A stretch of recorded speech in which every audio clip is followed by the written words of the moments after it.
It's just been her and I since I was like 6 years old. And so every time, like when I was in shows growing up in summer camp, and then when I went into high school, mom was the first one at the theater. Even it's so funny. Like when she comes to see plays now with assigned seating, she will be the first one in the theater. And I'm like, you have an hour to wait, mom. She's like, I don't care. I'm going to be the first one in here. So yes, fully supportive always. Welcome to the podcast. Welcome back to the podcast, the Broad Street Review podcast, season 10. It's still blowing my mind. I've been saying it all season. We normally do 22 episodes a season. And we are at episode 32 today, and it's only April. So we are crushing it as far as conversations about cultural community. If you are listening now, you should go back and listen to the rest of this season. It has been amazing. These have been conversations I just could not pass up. And so today is also one of those I've been looking forward to and didn't want to pass up. Today, I'm in the virtual studio with actor Adam Howard. And Adam, I have seen on many stages. He has worked on stages that I was running. And he's also all around our community, bringing his talent to various stages and places.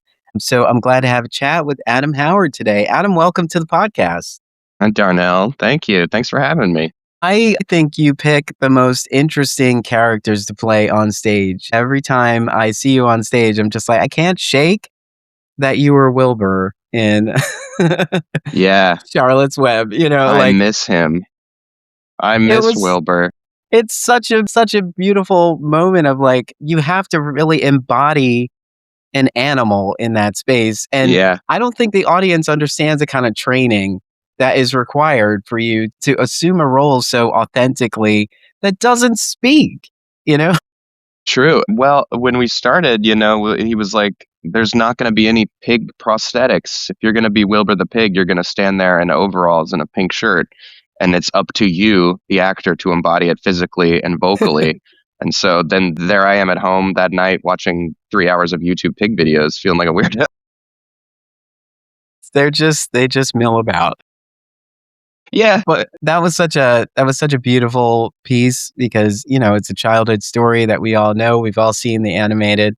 I loved doing that one so much. And so that is one that stands out. But I feel like every role that you've been in, as long as I've known you, has been some kind of interesting character that's really hard to shake. And so I wanted to talk to you about how you got your start here in Philadelphia and the path that you're on that brought you to us today.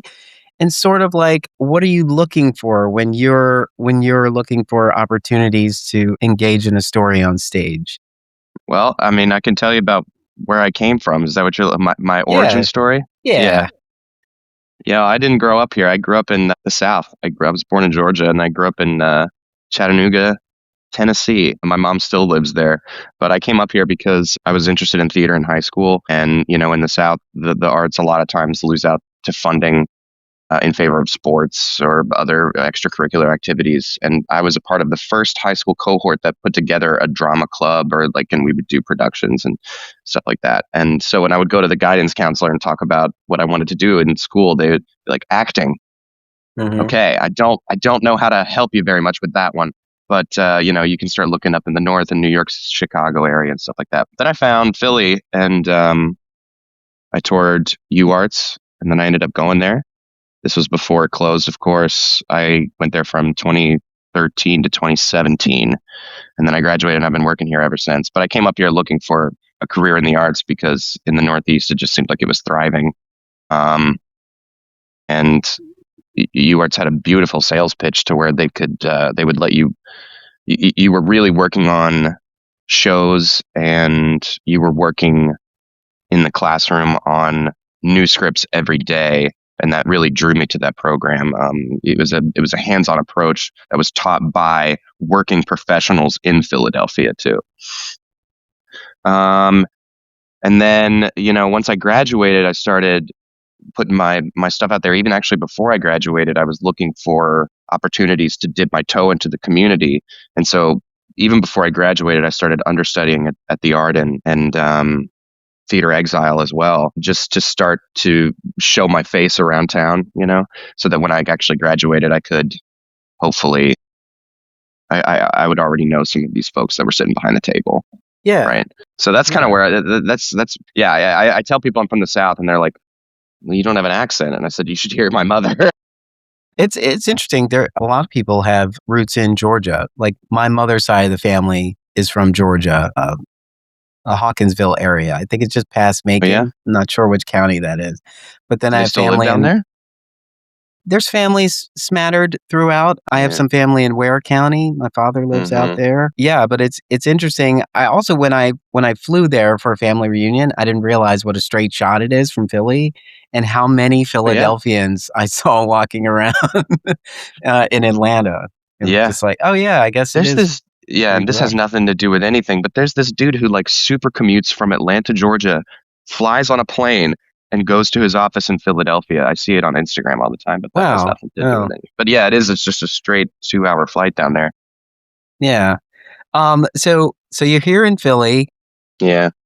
You were already, and it's funny because in theater we say we get bit by the bug, but I feel like Yeah. Philly is a bug that bites you too. It takes a bit. I remember I had a friend who was living here and kept saying they had a hard time, and I was like, Philly has a way of testing you every 6 months or so. It's like the first 6 months you're like, how are we feeling? I don't know, I'm okay. Your first year you're like, you made it. And now it skips over and it's like, can I make another year? And after that, it's just like, I can't see another place.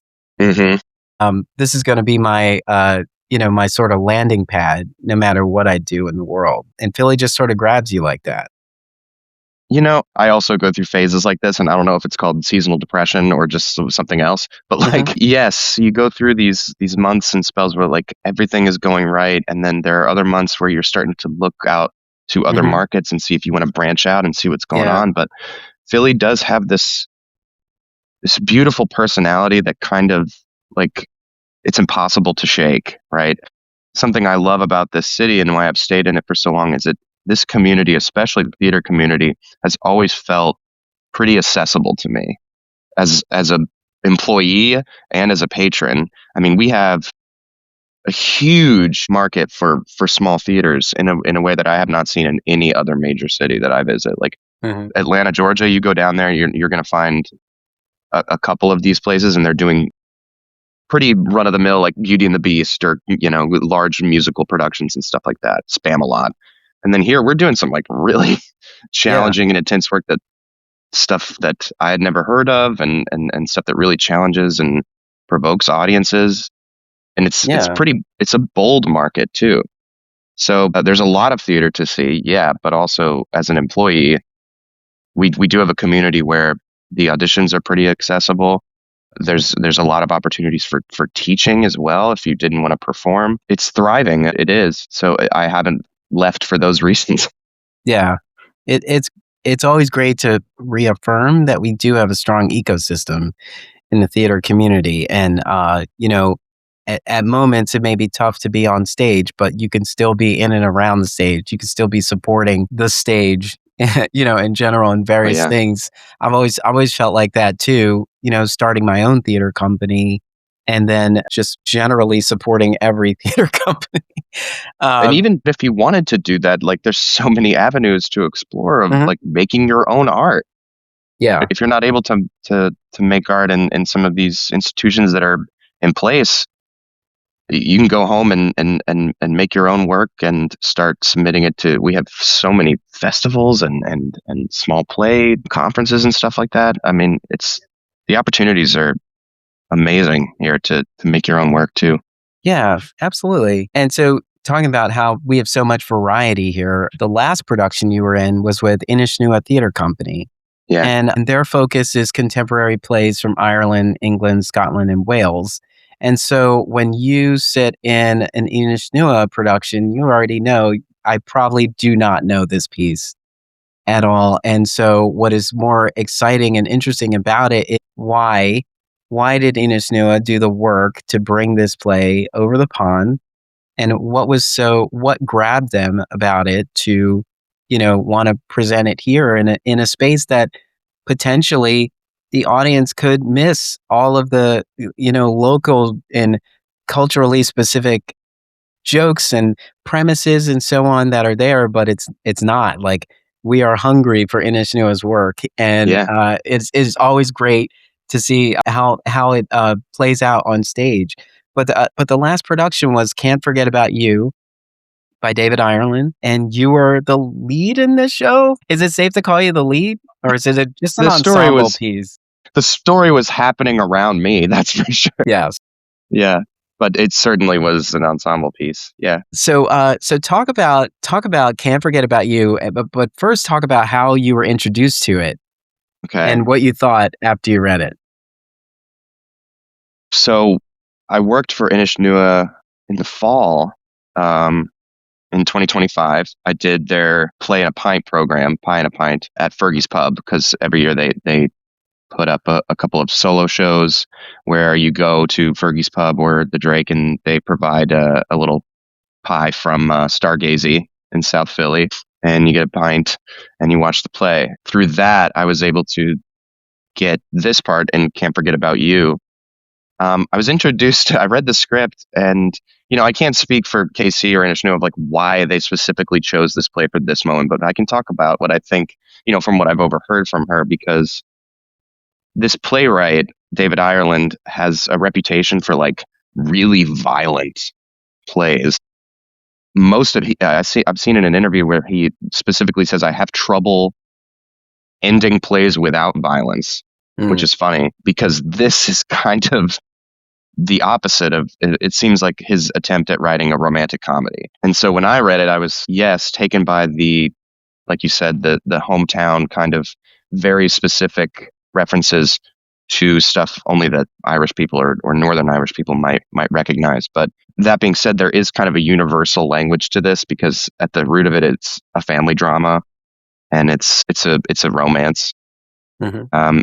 And introducing your partner to your family play. There was so much, I think, and it's why the first night we did it in front of an audience, I was blown backwards and messed up my lines a few times because people were laughing and having a great Mhm. time in a way that I didn't expect it to go over so well. I mean, Yeah. no, like I thought it was going to go good, but we were getting a huge response, and it brought me a lot of joy.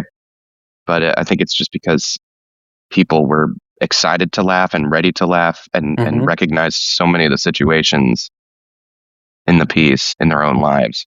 It's like I said, it's a family drama. It revolved around me. Stevie, he's mourning the loss of his girlfriend. They just had broken up and he meets this woman, Martha, and she's older than he is, in her late 40s. And it's their love story and him trying to introduce her to his family, mother and sister, who are a little apprehensive Yeah. to the relationship. Reserved. Indeed. Indeed. Yeah. I thought I from Lights Up, really, I was like, everybody has to see this.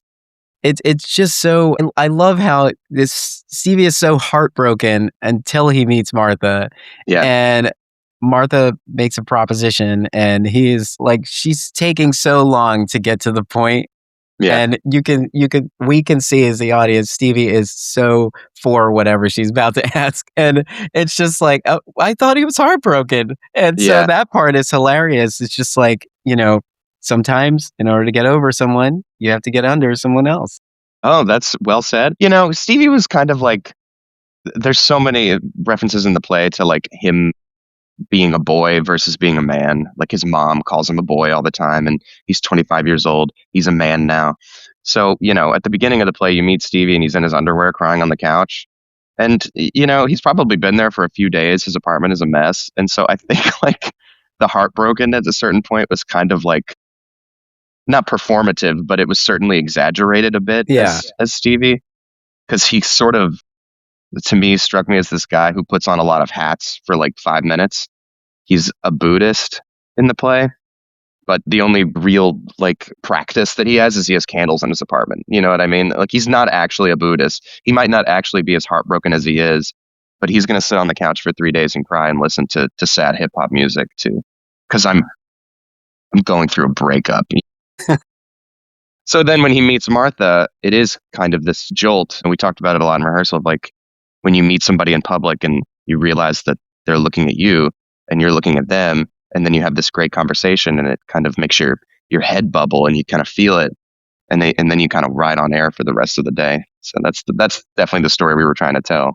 But Martha's going through her own journey over there, which I'm glad that you said all that, because it seemed like our hard work was paying off there in some of those talks we had in rehearsal about that specifically. Yeah, absolutely. And I feel like maybe, yeah, and you're right about the audience was just, we were like hungry for this. There was crazy news, it's been No, crazy news. And so we were able to get into this space and sort of forget about it for a moment, to be immersed in what seemed to be a chaotic but like fast-paced story scenario.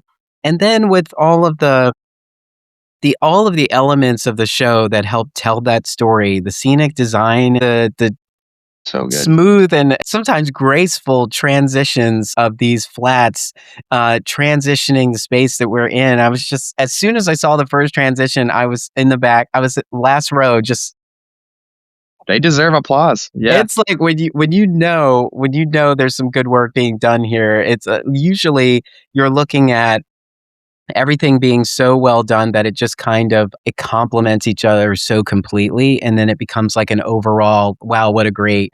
But the scenic design of Nick Embry was just sort of mind-blowing, and it also gives an opportunity to sort of tease the space.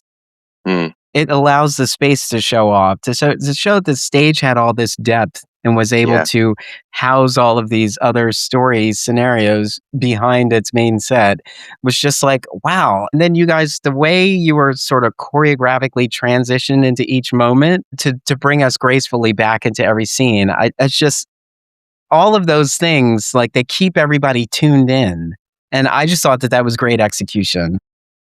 It was awesome to watch, because when we started rehearsals, some of those scene changes were taking like 2.5 to 3 minutes, Hmm. because it was the first time we had worked on it. And then it became this beautiful, elegant, choreographed dance Yeah. that they got in a minute or less. Yeah. And then, I'm, yeah, you're right. It was very fluid and crisp. And then, us actors are starting to add in like our own little dance while around the flats to yeah. make it one beautiful, cohesive thing. Yeah, I imagine that was chaotic until it was brilliant.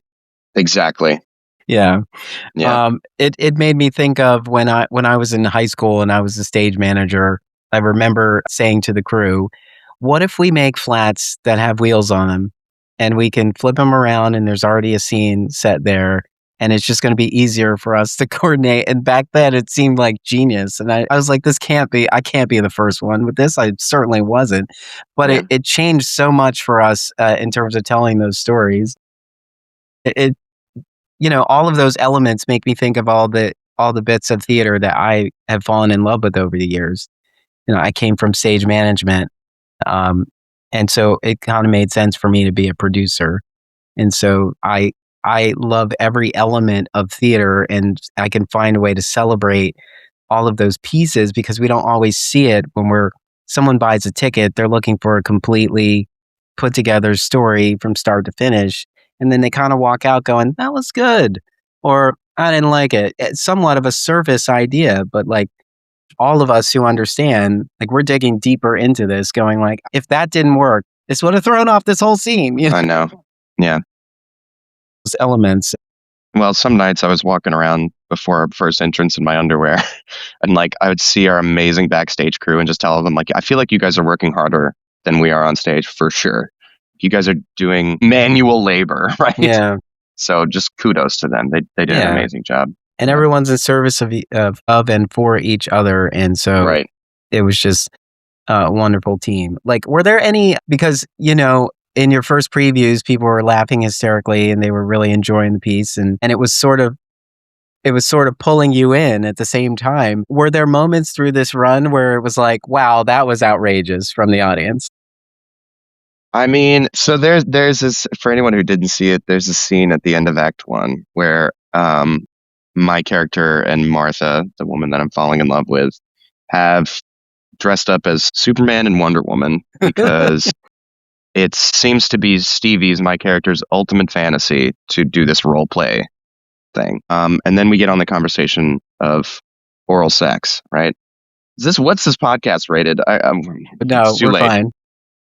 Anyway, so my character is going down on Martha, right? And then my mother and sister come back into the room. and they up from vacation, and they catch us in the act. It's the act one closer. So then we come back to act two, and it's me and my sister and my mother trying to have a conversation about what they just witnessed. But we're sitting on the couch in the living room that 5 minutes ago you saw my character and Martha engaging in the sex activity on. We're all sitting on it, right? So we sit there in awkward silence for a minute, and the audience is laughing. And then I heard this person in the back row go, "Girl, get up." And I took kind of every bit of me to just maintain composure and stay in the moment, because I was thinking that whole time that my mother's sitting right there. Wonderful, man. Yes, it's like we know what happened the scene before.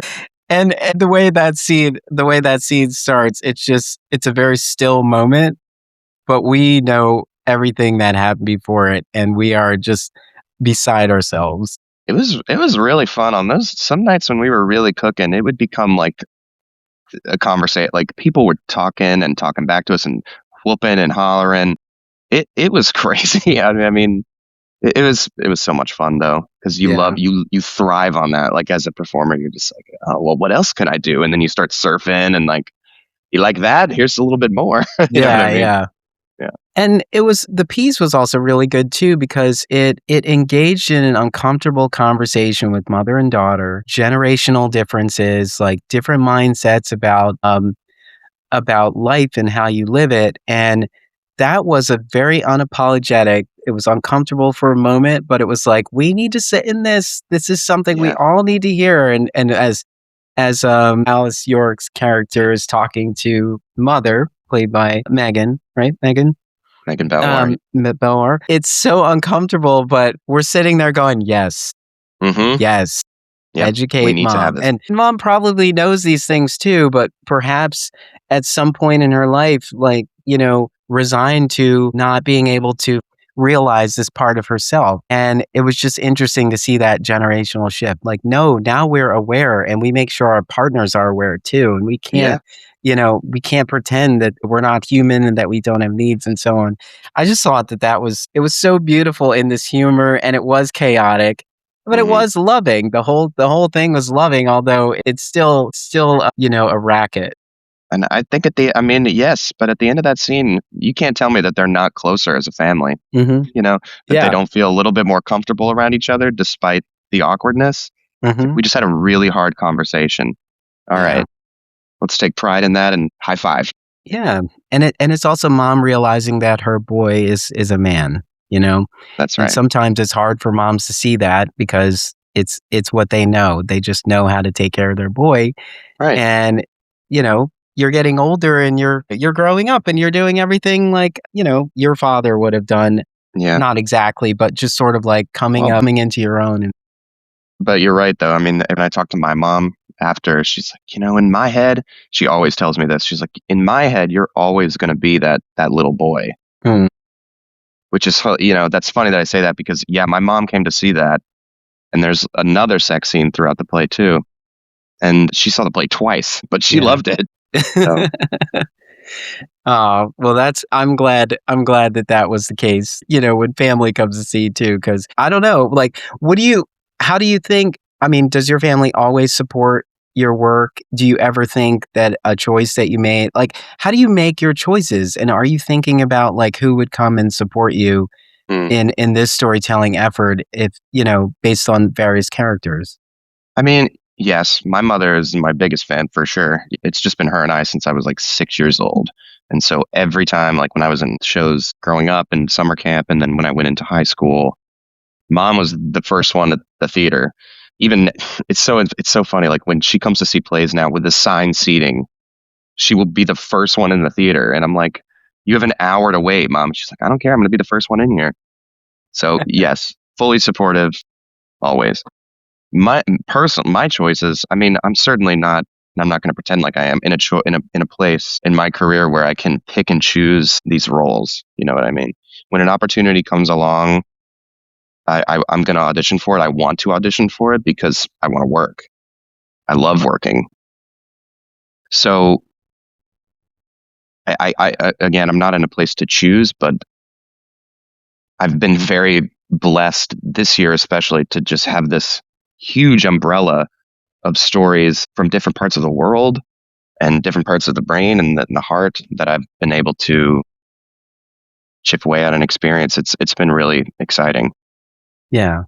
Are there any roles that if you did have choice that you would want to play? I haven't gotten to a lot of the guys in Shakespeare, so I need to start checking some of those off. You know what I mean? Yeah. But no, none that I can think of right now. Yeah, Yeah. I'll start Just going down the list of the Shakespeares. We'll just get there. enjoying the ride right now. Exactly. Yeah. Yeah. Um and so now that Can't Forget About You is closed, what does the rest of the season look like for you? So in a month, I just did 5 shows like in a row, back to back to back to back. So this month of April, I get to work my other jobs, which is nice because I think I needed a breather from it. I felt like I was living inside of a dressing room. But then I'm going over to Montgomery Theater, which is in Souderton.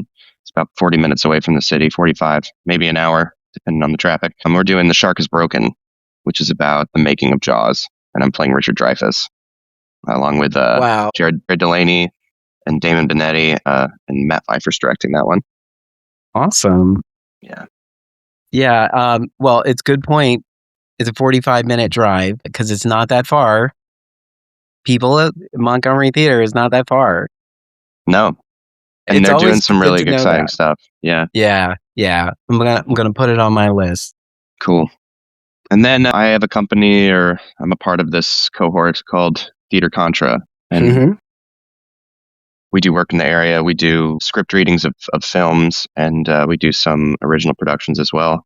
And we have a reading coming up of Heathers, the musical. And we're doing that at Trestlin and Tattooed Moms. And we are doing Scott Pilgrim versus the World as well. But we do Awesome. it's super fun and very light, very community oriented, very casual too. We come to a restaurant or a bar and read a script together. We'll do a drinking game. It's a lot of fun. Yeah. That's really cool. Scott Pilgrim versus the World is one of my favorite movies. It's a good one. Yeah. There's just so much. There's so much going on in it that it is sort of a sensory overload, and it's Yeah. kind of like a nerdgasm. Yeah. I enjoy that. I often quote it all the time. You referenced five productions that you've been in all season. Can you talk about the other ones leading up to Yeah. Can't Forget About You? We started this season at the Lantern. We did I did The Real Thing by Tom Stoppard. Peter Deloria directed that one. And then I went over and did the solo show at Fergie's Pub, which was called Why I Stuck a Flare on My Ass for England. And it was a true story about this gentleman. The script itself is a little fictionalized, but this guy in England who was a huge football fan, and during the finals that England was in, he got a little too drunk, a little too high, and started shoving things where the sun don't shine. So the story is about his journey with his friends and becoming sober and things like that. It was awesome. And then I went over to Montgomery Theater for the first time, and we did a show called Over the River and Through the Woods, which is about a young man and his relationship to his grandparents. Also a big comedy, very heartwarming. It was perfect for the holidays, and it had the same kind of impact on audiences, I think, as Can't Forget About You did. Just like uproarious laughter and tears by the end. And then I went to Act 2 Playhouse to do Proof. Kate Brennan directed that. It was really fulfilling piece. And then, is that right? Yep. And then now we came here to Can't Forget About You. Yeah. So a lot of days I would go to rehearsals, 10 to 6, drive an hour, and do a play. Wow. Yeah. Yeah. And see, this is the commitment, you know, all that goes into getting to all these places. You know, I watch my husband run around town in the various jobs that he has all at once. And I'm just like, there's got to be a way to simplify this. No, this is our business. This is how it works. And the people who seek out that work get that work. And you got to go wherever you got to go to do it, and you're part of it. And it is rewarding to be a part of all these stories coming to life. I think more people should understand that about all of us. Like, this is why this matters, because these conversations have the potential to change lives. Certainly.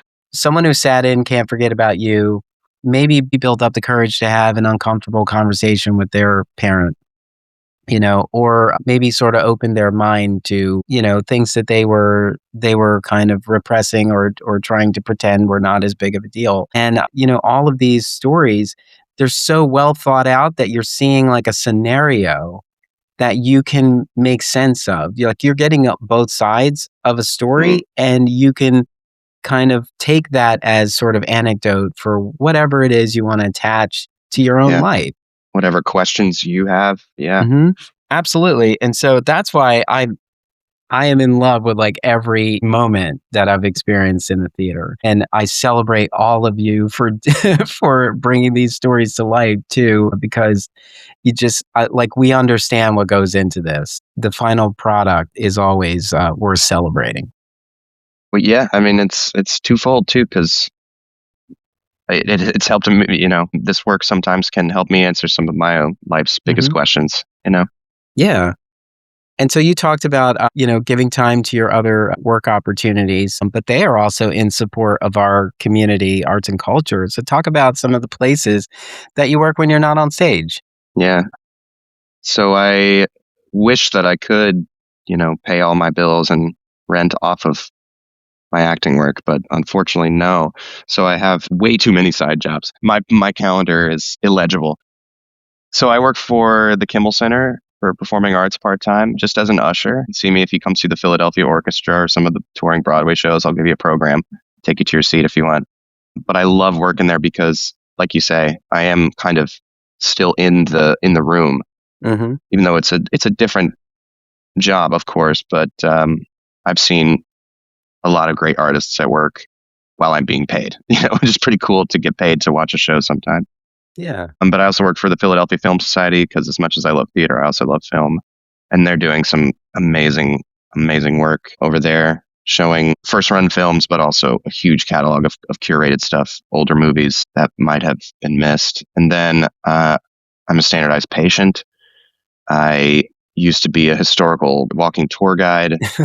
I'm a teaching artist as well. It just goes on and on and on because, but I do all of that because those jobs are hugely supportive of my acting work, and they're also completely flexible. So if I tell them, I can only work certain days because I'm doing a show, or, I won't be here for this week because we're in tech, they say go for it. So I'm really lucky to have found my place among those jobs, because I don't think if I were an IT tech guy or doing a bank teller or anything like that, I wouldn't be able to do some of the theater work that I've done. Yeah. So I'm really thankful for my side jobs being as flexible as they are. And even though they seem sort of piecemeal, as artists, your business, like you are your own business, you're you incorporated. And so all of those things come together as your full-time work, so to speak. And I think that's also something that everybody doesn't really understand. It's like, oh yeah, independent contractor, because you're working on your own for all of these things, which gives you a little bit of flexibility, but also a bit of uncertainty. Absolutely. And I mean, with auditions as actors, we go into a new job interview every 3 or 4 months. Yeah. So it is, it's scary, but it's also exciting in its own way. Yeah. I know. I try to look at the world as like a role-playing game. When you're playing a role-playing game, if you have 20 coins left and you're at a apothecary or something, you're going to spend all of your money to get everything you think you're going to need to move forward. But you don't. And I know it's a game, but it's an open world, so you have to make choices. But you do feel like, I'll replenish this, when I get down there. But it's hard to have that certainty that you will figure it out when you're in the real world. And so we do carry a little bit more anxiety. And I wish that we could sort of look at it as like a role-playing game where it's just like, as soon as you drain up this, you go do something and you get more of what you need. It's just not that predictable in real life. That's fun though, because you can go on as many side quests as you want, right? But then you're just trying to stay on the main story for as much as you can. I have a T-shirt that says, "I'm not procrastinating. I'm doing side quests." Well, all the side quests give you experience and more Huh? coins to Exactly. be better at the main story, right? Yeah. Exactly. So yeah, I mean, listen, this is a public service announcement to say hire an actor into Yeah. pretty much any role. If you Hey, need a we're role really good. filled, Yeah, yeah. exactly. We're really good at, public speaking. We're comfortable Mhm. talking to strangers. Yeah. There's a lot of skills that go into acting that translate to these little tiny jobs Yeah. and small world stuff. Yeah. The ability to reset for an audience, you're not carrying stress from a week ago, at the night of performance, like you're focusing yourself in this moment here. And that ability, that is a superpower that I Yeah. think we all embody. And it is something that I think maybe others take for granted. Or reading the room, listening, right? Absolutely. Yeah. So I'm glad that we got to see that show. I would have loved to talk to you during it, but I think it's Me great to too. talk after it because you can kind of spoil it a little bit. That's true. Yeah. Somebody will have to read the script to get all those pieces in one place. But what a great experience! And I think, when you look at all of the work that you've done, some of the things, like you said, you have to make money and everything. Are you proud of the work that you've done? Absolutely. And I try to, and I've gotten better at it. But, my biggest flaw is coming home and replaying everything that I just did on stage. Hmm. And at some point, you just have to say that I gave it my all and left it all on the dance floor. Yeah. And every night go in there and try to relive the play for the first time, have a new experience every night. So now that I've been working for 10 years, I'm gotten a lot better at just giving it my all 100% and leaving it there and not taking the work home with you. Go home and eat dinner and watch some TV. Yeah. Just de-stress. So I can confidently say, yes, I am proud of the work that I've been able to do, and I'm very thankful to be part of this community that is so supportive of what we do. Absolutely. Yeah, All right, Adam. Well, this is our first chat. We did it. awesome. First of many, I hope. Yes, absolutely. To many more conversations, but it was great chatting with you, to sort of catch up with you and kind Yeah, of unpack your last production, and to look forward to seeing you on stages as our season reaches a dynamic conclusion, as it will. yeah. But yeah, thank you so much for chatting with me today. It was truly a pleasure. Thank you. Same with you. Yeah.